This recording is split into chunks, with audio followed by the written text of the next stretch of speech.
রাসূল সাল্লাল্লাহু আলাইহি ওয়াসাল্লাম মুসলিম শরীফের 395 নম্বর হাদিস قال رسول الله صلى الله عليه وسلم আল্লাহ রাসূল সাল্লাল্লাহু আলাইহি ওয়াসাল্লাম তিনি বলেন যে বান্দা তুমি যখন আলহামদুলিল্লাহি রাব্বিল আলামিন বান্দা যখন তুমি নামাজের মধ্যে দাঁড়িয়ে আলহামদুলিল্লাহি রাব্বিল আলামিন বান্দা যখন তুমি নামাজের মধ্যে আলহামদুলিল্লাহ পড়ো তখন ওই আল্লাহ তাআলা তিনি সাত আসমানের ওই আরশ আজিম থেকে তোমার কথার উত্তর দেন।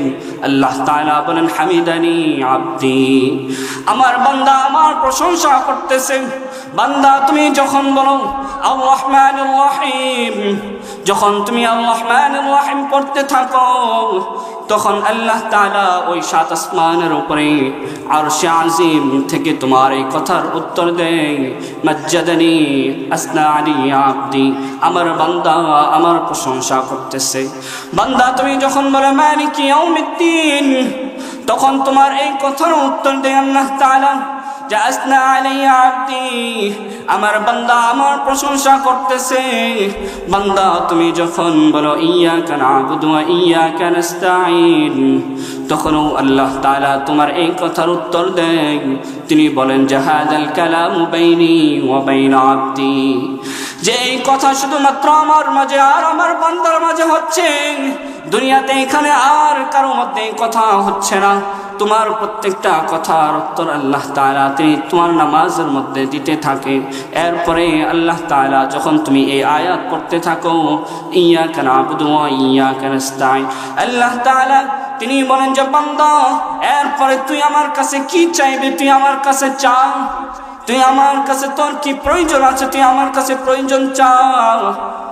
এরপরে আল্লাহ তাআলা তিনি নিজেই শিখিয়ে দিচ্ছেন যে তুই আমার কাছে কি চাইবি বান্দা, কারণ আমি জানি বান্দা তুই তো অনেক ছোট মানুষ, তুই চাইলে আর কি চাইবি? তুই তো চাইবি দুনিয়ার নেতৃত্ব, দুনিয়ার টাকা পয়সা বাড়ি গাড়ি, দুনিয়াতে একটা বাড়ি অথবা একটা গাড়ি চাইবি, অথবা দুনিয়াতে শোহরত চাইবি, নেতৃত্ব চাইবি, অথবা চাইবি মেম্বারি চাইবি, অথবা একটু যদি চেয়ারম্যান হতে পারতি, অথবা যদি দুনিয়ার একজন এমপি হতে পারতি, অথবা তুই চাইবি দুনিয়ার নেতৃত্ব দুনিয়ার মন্ত্রিত্ব চাইবি। তোর চাওয়া এই চাওয়া তো ছোট্ট খাট্ট চাওয়া, এই চাওয়া তো মাত্র হইতে পারে 4 বছরের বা 3 বছরের বা 2 বছরের বা 1 বছরের। আরে বান্দা আমি তোকে এটা শিখাই না, আমি তোকে এমন জিনিস শিখিয়ে দিচ্ছি যেটা দুনিয়া এবং আখিরাতে তোর সঠিক সরল পথ দেখাবে। আল্লাহ তাআলা তিনি শিখিয়ে দিচ্ছেন বান্দা তুই বলবি ইহদিনাস সিরাতাল মুস্তাকিম সিরাতাল লাযীনা আন'আমতা আলাইহিম, বান্দা তুই চাইবি যে আল্লাহ তুমি আমাদেরকে ইহদিনাস সিরাতাল মুস্তাকিম সঠিক সরল পথের দিকে তুমি আমাদেরকে পরিচালিত করো, আমাদেরকে সঠিক পথে পরিচালিত করো, সিরাতে মুস্তাকিমের উপরে পরিচালিত করো, হকের পথে পরিচালিত করো। কারণ এই হকের পথে পরিচালিত হয়ে যদি দুনিয়ার জীবনকে আমরা শেষ করতে পারি তাহলে আল্লাহ তাআলা বলেছেন এরপরের আয়াতে সিরাতাল লাযীনা আন'আমতা আলাইহিম, এটা হচ্ছে ওই ব্যক্তিদের পথ যাদেরকে আল্লাহ তাআলা এই পথ দান করেছে। এই পথ হচ্ছে ওই সকল আম্বিয়া আলাইহিস সালাতু ওয়াস সালাম সাহাবায়ে কেরামের পথ, যারা এই পথে চলবে, যারা এই পথের অনুসরণ করবে, এই পথের অনুসরণ করে যদি দুনিয়া থেকে তুই যদি মৃত্যুবরণ করতে পারস তাহলে আমি আল্লাহ তোর জন্য জিম্মাদার হয়ে যাব। সুবহানাল্লাহ। এরপর আল্লাহ তাআলা বলেন তুই কোন পথ চাইবি না, আল্লাহ তাআলা তিনি সেটাও শিখিয়ে দিচ্ছেন গায়রিল মাগদুবি আলাইহিম ওয়ালাদ-দাল্লিন,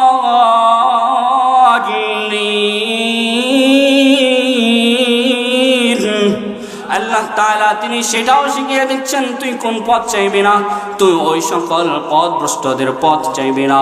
গায়রিল মাগদুবি আলাইহিম, যাদেরকে আল্লাহ তাআলা গায়রিল মাগদুবি আলাইহিম যাদের উপরে আল্লাহ তাআলা ক্রোধান্বিত হয়েছে। মুফাসসিরিনে কেরাম তারা বলেছে যে আল্লাহ তাআলা কাদের উপরে তিনি ক্রোধান্বিত হয়েছে নয় সকল ব্যক্তি, অর্থাৎ এর দ্বারা উদ্দেশ্য হচ্ছে ইহুদি নাসারা, যারা তাদের ধর্মগ্রন্থকে বিকৃত সাধন করেছে। অর্থাৎ আল্লাহ তাআলা তিনিও বান্দাকে শিখিয়ে দিচ্ছে যে বান্দা তুই আল্লাহ তাআলার কাছে নামাজের মধ্যে দাঁড়িয়ে দোয়া করতে থাকবে যে আল্লাহ তুমি আমাদেরকে ইহুদি খ্রিস্টানদের পথে পরিচালিত করো না। সুবহানাল্লাহ। কিন্তু এই দোয়া আমি আপনি করলে কি হবে? আমি আপনি তো করি, কিন্তু আমি আপনি নিজের জীবন পরিচালনা করার ক্ষেত্রে ইহুদি খ্রিস্টানদের আদর্শ ত্যাগ করতে পারি না। আমার চুলের মধ্যে যদি তাকায়, চুলটা আমার নবীর মতো কাটতে পারি না। আমার সালোয়ারের দিকে যদি তাকায়, আমার সালোয়ারটা রাসূলের সালোয়ারের মতো হয় না। আমার দাড়ি মুবারকের দিকে যদি তাকায়, আমার দাড়িটাও রাসূলের সুন্নাহ অনুযায়ী হয় না। আমার পোশাকের দিকে যদি তাকায়, আমার রাসূলের পোশাকের মতো হয় না। অর্থাৎ আমার পুরো বডি যদি দেখি, আমার পুরো হালাল ইনকাম, আমার পারিবারিক জীবন, আমার সামাজিক জীবন, যে কোনো জীবন, প্রত্যেকটা জীবনের দিকে যদি তাকায়, কোথাও রাসূলের সুন্নাহকে পরিপূর্ণ অনুসরণ করি না। এই জন্য বান্দা আল্লাহ তাআলা তিনি শিখিয়ে দিচ্ছেন যে বান্দা সব সময় তুই আল্লাহ তাআলার কাছে এই দোয়া করবে, ইহদিনাস সিরাতাল মুস্তাকিম, যে আল্লাহ তুমি আমাদেরকে সর্ব অবস্থায় সিরাতে মুস্তাকিমের উপরে পরিচালিত করো। আরে নামাজের আলোচনা করতেছিলাম, আপনার আমার নামাজ কেন সুন্দর হচ্ছে না? সাহাবায়ে কেরামের নামাজ কেমন